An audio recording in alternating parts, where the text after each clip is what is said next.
ਪੁਲਾੜ ਖੇਤਰ ਵਿੱਚ ਭਾਰਤ ਅੱਜ ਦੁਨੀਆ ਵਿੱਚ ਆਪਣੀ ਇੱਕ ਅਲੱਗ ਪਛਾਣ ਬਣਾ ਰਿਹਾ ਹੈ। ਖਾਸ ਤੌਰ ਤੇ ਪ੍ਰਧਾਨ ਮੰਤਰੀ ਨਰਿੰਦਰ ਮੋਦੀ ਦੀ ਅਗਵਾਈ ਵਿੱਚ ਭਾਰਤ ਸਰਕਾਰ ਵੱਲੋਂ ਇਸ ਸੈਕਟਰ ਲਈ ਬਣਾਈਆਂ ਜਾ ਰਹੀਆਂ ਨੀਤੀਆਂ ਨਾਲ ਇਸ ਸੈਕਟਰ ਦਾ ਉਤਸ਼ਾਹ ਵਧ ਰਿਹਾ ਹੈ। Doctor B.R. Ambedkar national institute of technology Jalandhar ਦੇ ਇਲੈਕਟ੍ਰੋਨਿਕ ਤੇ ਕਮਿਊਨੀਕੇਸ਼ਨ ਵਿਭਾਗ ਦੇ ਪ੍ਰੋਫੈਸਰ ਭਾਰਤ ਸਰਕਾਰ ਦੀਆਂ ਇਹਨਾਂ ਨੀਤੀਆਂ ਤੋਂ ਖੁਸ਼ ਨੇ। ਦੂਰਦਰਸ਼ਨ ਸੰਵਾਦਦਾਤਾ ਸ਼ੀਸ਼ੂ ਸ਼ਰਮਾ ਸ਼ਾਂਤਲ ਨਾਲ ਗੱਲਬਾਤ ਕਰਦਿਆਂ ਇਹਨਾਂ ने अपने विचार साझे किए। जो फोकस है यंग स्टूडेंट्स को इन्वॉल्व करने का, और हमारे जो PIs भी यंग भी हैं और फैकल्टी और स्टूडेंट्स सारे मिल के जो कर रहे हैं, तो उसमें एक तो उनको एक्सपोजर मिलता है स्पेस टेक्नोलॉजी, इसरो के जैसे ऑर्गेनाइजेशन के साथ जुड़ने में, काम करने में, सीखने में, और वो जो रेलेवेंट टेक्नोलॉजी है स्पेस के लिए उसमें वो कंट्रीब्यूट कर पाते हैं। इसरो ने जो हमें प्रोजेक्ट दिया है वो है बेसिकली हमारा मैपिंग और ट्रैकिंग के लिए और डिटेक्शन पर्पस के लिए, जिससे हम लोग ट्रैफिक के लिए, इरिगेशन, एग्रीकल्चर के एरिया में और सैटेलाइट रिमोट सेंसिंग के एरिया में हम लोग कुछ काम कर सकें। तो जिस तरह से गवर्नमेंट ऑफ इंडिया भी इनिशिएटिव ले रही है, प्रोजेक्ट दे रही है, क्या समझते हैं आप? ये गवर्नमेंट ऑफ इंडिया का एक बहुत अच्छा इनिशिएटिव है और इसरो ने इसको हैंडल किया है, और इसरो ने बहुत सारे डिफरेंट इंस्टीट्यूट्स को बिसाइड्स प्राइवेट इंस्टीट्यूट्स को भी और गवर्नमेंट इंस्टीट्यूट्स को भी चूज़ किया इसके लिए, और it is a very one of the good step. और ये सबसे अच्छी बात इसमें यह है कि इनका जो प्रोग्राम है इसमें डायरेक्टली बच्चे इन्वॉल्व होते हैं। आज हमारे प्रधानमंत्री श्री नरेंद्र मोदी जी के गाइडेंस में और उनके इनिशिएटिव्स, उनके विज़न की वजह से आज इसरो सिर्फ स्पेस में ही वर्क नहीं कर रही है, आज वो एग्रीकल्चर के फील्ड में ही वर्क कर रही है। आज वो AI बेस्ड स्मार्ट सिटीज़ में हम लोग क्या क्या इम्प्रूवमेंट्स कर सकते हैं उसकी फील्ड में ही वर्क कर रही है।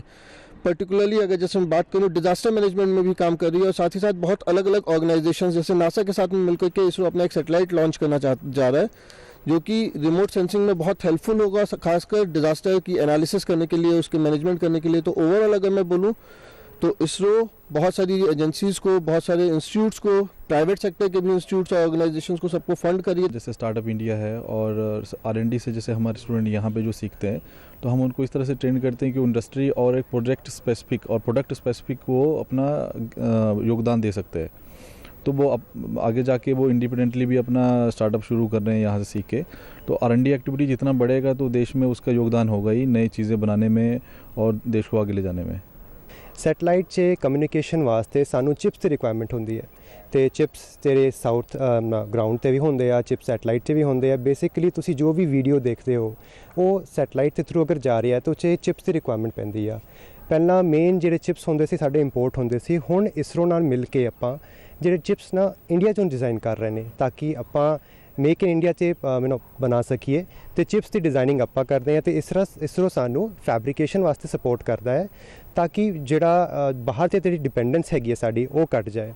मेक इन इंडिया का जो थॉट है हमारे PM का, उनका इसका सबसे बड़ा फ़ायदा खासकर NIT स्टूडेंट्स और फैकल्टी को ये हो रहा है कि यहाँ पर फंड इसरो के थ्रू हमें मिल रहे हैं रिसर्च के लिए, और इस टेक्नोलॉजी का फ़ायदा इंडिया में इसरो सैटेलाइट कम्युनिकेशन की टेक्नोलॉजी में यूज़ करेगी। बेसिकली हम लोग अगर देखा जाए तो ये दो तरह से कारगर है इंडिया में।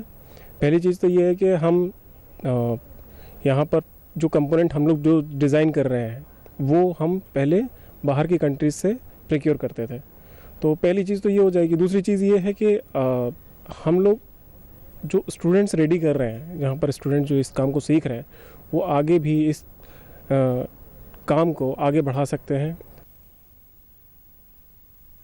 ਪੁਲਾੜ ਨਾਲ ਸੰਬੰਧਿਤ ਵੱਖ-ਵੱਖ ਖੋਜ ਪ੍ਰੋਜੈਕਟਾਂ ਨਾਲ ਜੁੜੇ ਵਿਦਿਆਰਥੀ ਵੀ ਭਾਰਤ ਸਰਕਾਰ ਵੱਲੋਂ ਮਿਲ ਰਹੀ ਮਦਦ ਨੂੰ ਕਾਫੀ ਚੰਗਾ ਦੱਸਦੇ ਨੇ। अगर आपको भविष्य में जीना है, भविष्य के बारे में जानना है, तो वही आर्टिफिशियल इंटेलिजेंस है। किसी भी आर्टिफिशियल चीज़ में दिमाग डाल देना, जैसे कोई भी जो नॉन ह्यूमन चीज़ है उसमें अगर हम दिमाग डाल देते हैं तो वो क्या हो जाता है, आर्टिफिशियल इंटेलिजेंस उसको कहलाया जाता है, वो आर्टिफिशियल इंटेलिजेंस। तो गवर्नमेंट ऑफ इंडिया आपकी इसमें किस तरह से मदद कर रही है? तो जैसे कि श्री नरेंद्र मोदी जी के जैसे आप इनिशिएटिव देखते हैं कि वो बहुत फंडिंग करते हैं मतलब स्टार्टअप्स को बहुत ज़्यादा बढ़ावा देता है। तो उससे ये होता है कि जैसे कि हम जैसे जो स्टूडेंट्स होते हैं जिनके पास एक आइडिया होता है जिससे हम मतलब कोई भी आइडिया होता है वो दुनिया बदलने के काम आता है। ਪ੍ਰਧਾਨ ਮੰਤਰੀ ਨੇ ਜਿਵੇਂ ਇਸਰੋ ਨਾਲ ਸਾਡਾ ਕੰਮ ਕੀਤਾ, ਸਾਨੂੰ ਅੱਜ ਕੱਲ੍ਹ NIT ਦੇ ਵਿੱਚ ਫੰਡਿੰਗ ਹੋ ਰਹੀ ਆ, ਉਹਦੇ ਨਾਲ ਸਰ ਆਪਾਂ ਇਹ ਬੈਨੀਫਿਟ ਲੈ ਸਕਦੇ ਹਾਂ ਕਿ ਜਿਵੇਂ ਆਪਾਂ ਫਾਰਮਰਸ ਨੂੰ ਦੱਸ ਸਕਦੇ ਹਾਂ ਆਪਾਂ ਕਿ ਤੁਸੀਂ ਇਸ ਵੇਲੇ ਅੱਗੇ 2-3 ਦਿਨਾਂ ਬਾਅਦ ਜਾਂ ਹਫ਼ਤੇ ਬਾਅਦ ਇਹ ਮੌਸਮ ਆ, ਇਹ ਫਸਲ ਆ ਸਕਦੀ ਹੈ, ਤੁਸੀਂ ਇਹ ਫਸਲ ਲਾਓ ਜਿਹਦੇ ਨਾਲ ਤੁਹਾਨੂੰ ਇਹਦੇ ਨਾਲ ਆਹੀ ਬੈਨੀਫਿਟ ਤੁਹਾਨੂੰ ਹੋ ਸਕਦਾ, ਤੁਹਾਨੂੰ ਵੱਧ ਤੋਂ ਵੱਧ ਤੁਸੀਂ ਇਹਦੇ ਨਾਲ ਆਪਣੀ ਜਿੱਦਾਂ ਆਪਣਾ ਵਧਾ ਸਕਦੇ ਹੋ ਆਪਣੀ ਫਸਲ।